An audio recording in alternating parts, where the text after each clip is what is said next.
You ever notice how you can move clear across the country, buy a cabin by the water, spend everything you've got just to find some peace, and still trouble drive right up your driveway, park itself by your front door, and honk the horn like it owns the place? Yeah, that's exactly how my saga with the HOA started. The day they tried to snatch my entire lake while I was still tripping over half-unpacked boxes. All because, according to them, I was monopolizing a public treasure.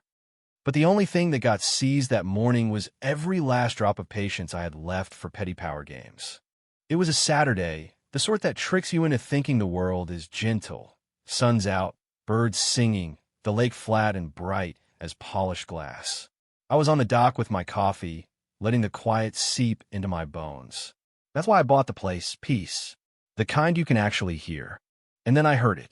Not the birds, not the water, but cars, gravel popping under tires, doors slamming, voices loud and coming fast. I set my coffee down, heart thumping. Trouble never whispers.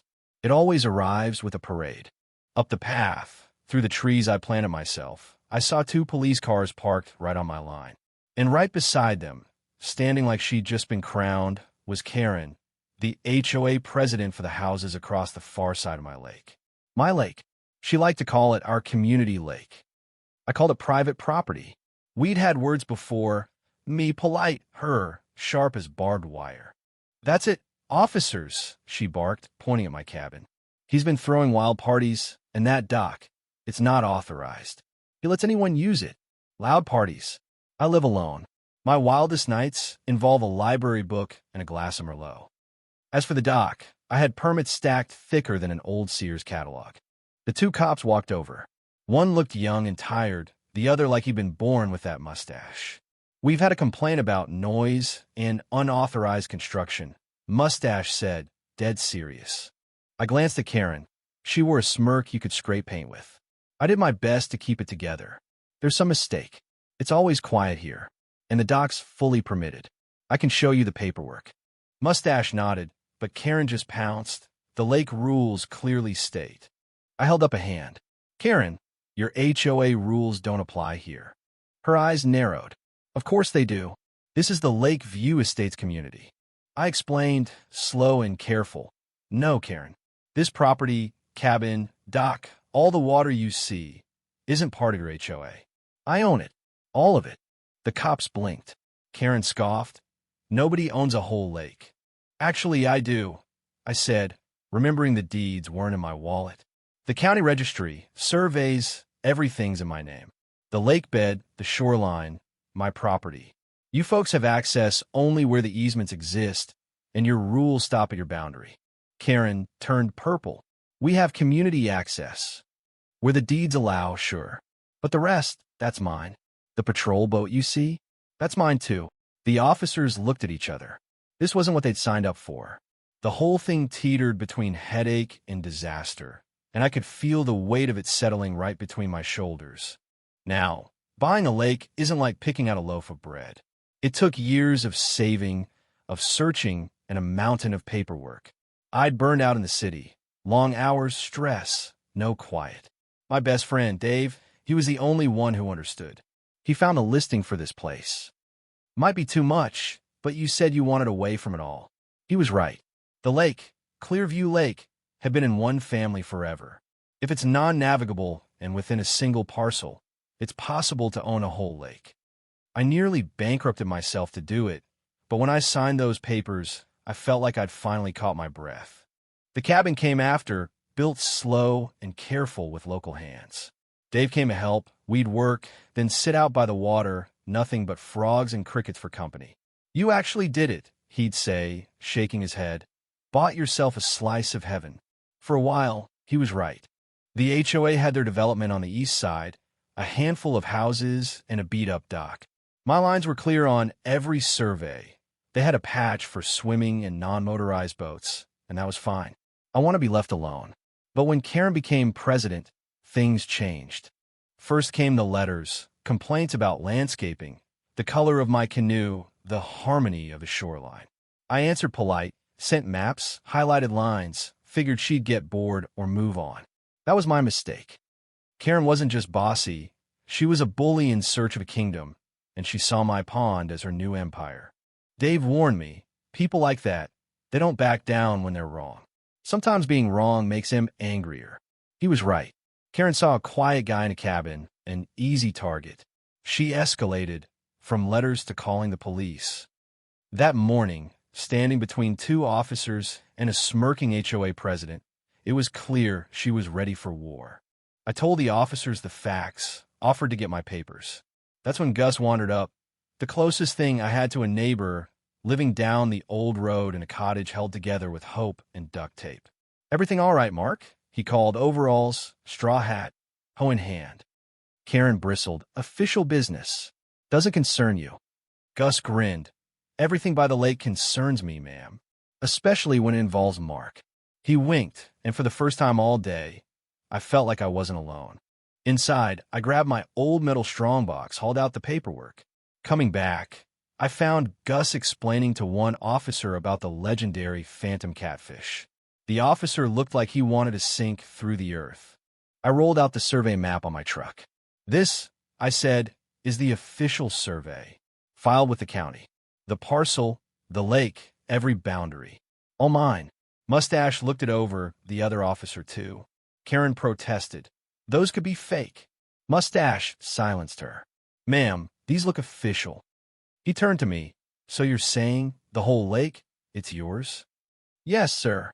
Every drop, except the small access zone the HOA has by deed." Karen shrieked. Gus piped up. "Using something ain't the same as owning it. Like borrowing a wheelbarrow, don't make it yours."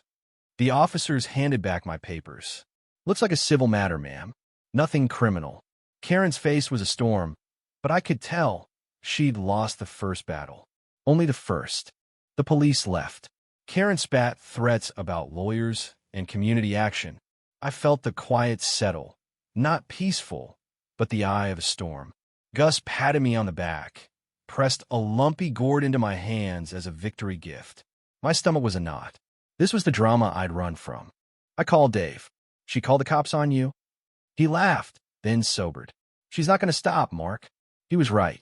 The next days brought official letters from the HOA's lawyer, demands for access, threats, even a bogus maintenance bill. Karen went door to door, spreading rumors, whipping up fear. Gus became my unofficial spy. He'd drop by with the latest gossip, usually disguised as weather talk. "Heard she's saying you'll drain the lake and build a parking lot, or stock it with city fish." We laughed, but the pressure built. I felt watched, hunted, every time I stepped onto the dock. Dave told me to lawyer up. Don't go toe-to-toe with these sharks alone. I found Mr. Harrison, property law specialist. Calm, sharp, thorough. He checked my title. It's solid, but trouble likes company. He agreed to handle the HOA. Still, Karen kept turning the screws. Community meetings, megaphone rants about fairness and the evils of private ownership. My only crime was wanting peace. Then the twist. Mr. Harrison called. They're claiming the lake was public over a century ago. An ordinance never rescinded. They want it declared public domain, managed by the HOA. My heart nearly stopped. If that stuck, I'd lose everything. Harrison reassured me. It was a long shot, hard to prove after decades of private ownership. But it was a clever move, casting doubt, dragging out the fight, scaring off title insurers. Karen didn't just want the lake. She wanted me gone. I doubled down, dug through records, checked every clause, looked for cracks. Gus remembered Old Man Hemlock, the prior owner, fighting the county about a road. Some old resentments die hard. Now I worried, could Karen have dug up something real? Nights grew restless. I'd stand at the water's edge, feeling like the ground beneath me was shifting. I confessed to Dave, what if I lose? For a second, I thought about giving in, trading some access for peace. The idea tasted like defeat. Mr. Harrison wouldn't hear of it. Her claim's weak, but we need to get proactive. That was the crossroads. Defend quietly or go on the offensive. Gus helped me decide. Sometimes folks gotta know clear what's yours and what ain't. Put up signs, make it plain. I nodded. Time to act. First, we mailed every homeowner deeds, maps, access rules. No more Karen's fairy tales. Then, I hired a crew to put up clear, permanent signs, private property, and no trespassing. Even set buoys marking the access zone. The kicker? Their HOA dock, years of sneaking it farther onto my water. I rented a barge, hired a crane, and methodically removed every plank sitting past their legal line. Didn't smash it, just moved it onto their land. Karen came running, shrieking, but I stood on my dock, calm. Gus set up a lawn chair, binoculars, and gave play-by-play. That's how you set a boundary, boys. His laughter made the whole circus bearable. I started patrolling the lake in my little maintenance boat, making my presence known. If an HOA boat drifted out of bounds, I pointed to the signs and waved. Karen kept calling the sheriff. This time, deputies saw our paperwork and sided with me. The tide was turning, but Karen wasn't done. Then came the nastiest move, flyers plastered everywhere. My face, blurry and grim. The headline, Lake Monopolist Exposed. Lies about my business, my money, even accusations of harming the lake. She even sent complaints to the county. My phone rang off the hook, reporters, inspectors, busybodies. This was beyond property now. She was trying to ruin me. I wanted to fight fire with fire, but Dave and Mr. Harrison kept me steady. Use your record-keeping, Mark. Go public, show them the truth. I requested time to speak at the HOA meeting. Bylaws required it. Gus put on his respectable shirt. The room was packed. Karen tried to cut me off, but the residents insisted I get my full say. I laid out my ownership, the deeds, the history, then dismantled every lie in that flyer with cold, hard evidence. The mood shifted. People started questioning Karen, asking what was true. She couldn't answer. Her support crumbled right in front of everyone. Within a week, Karen resigned, put her house up for sale. The new board apologized, agreed to respect my lines. My lake got quiet again, real, honest quiet. The ugly signs came down, replaced by small, discreet ones. I even let them rebuild a modest dock on their land this time. Gus still brings me weird vegetables and tales of phantom catfish. Dave keeps telling me to write this down, but I think I've had enough drama for a lifetime. You know, there's a bitter lesson in all this. Peace isn't just about silence. Sometimes it's about standing your ground, even when you're tired, even when you'd rather hide. Bullies, no matter how official they sound, bank on your exhaustion. And the law, for all its flaws, can still protect the stubbornly honest. But I wonder, where's the line? How far should someone go to defend what's theirs before they become what they're fighting against? Maybe you've had your own run-in with power or petty rules. What would you have done?